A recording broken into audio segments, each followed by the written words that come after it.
మనిషి దేవునికి దూరంగా ఉంటే ఏం జరిగిద్దో ఒక చిన్న మాటను మీకు జ్ఞాపకం చేస్తాం. చేపను దేవుడు సృజించడానికి సముద్రానికి ఆజ్ఞ ఇస్తాడు. అలాగే మొక్కలను దేవుడు సృజించడానికి వృక్షాలను, నేల మట్టికి దేవుడు ఆజ్ఞ ఇస్తాడు. మనిషిని దేవుడు సృజించడానికి ఆయనే తన స్వయముగా ఈ లోకానికి వచ్చి మట్టిని తీసి ముద్దగా చేసి మనిషిని చేసి తన జీవాత్మను ఊది దేవుడు మానవుని చేస్తాడు. అయితే ఈ యొక్క చేప ఎప్పుడైతే సముద్రం నుంచి బయటకు వస్తుందో అది వెంటనే మరణించడం జరుగుతుంది.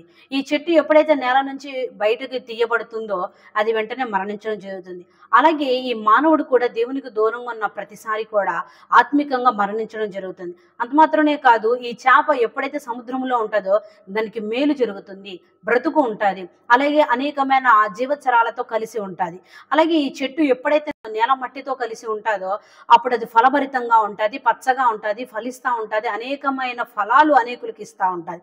అలాగే మనిషి కూడా దేవునితో ఉన్నంత వరకు కూడా మనిషి ఫలభరితంగా ఉంటాడు, పచ్చగా ఉంటాడు, జీవించి ఉంటాడు, అనేకులతో కలిసి సంతోషించినట్లుగా దేవుడు చేస్తాడు. అలాగే ఈ లోకానికి అనేకులకి ఒక దీవెనకరంగా ఉంటాడు. కాబట్టి ప్రతి మనిషి కూడా దేవునితో శాశ్వత కాలం ఉండే దేవునితో ప్రతినిత్యం ఉండాలని మనస్ఫూర్తిగా కోరుకుంటున్నాను. ఆమేన్.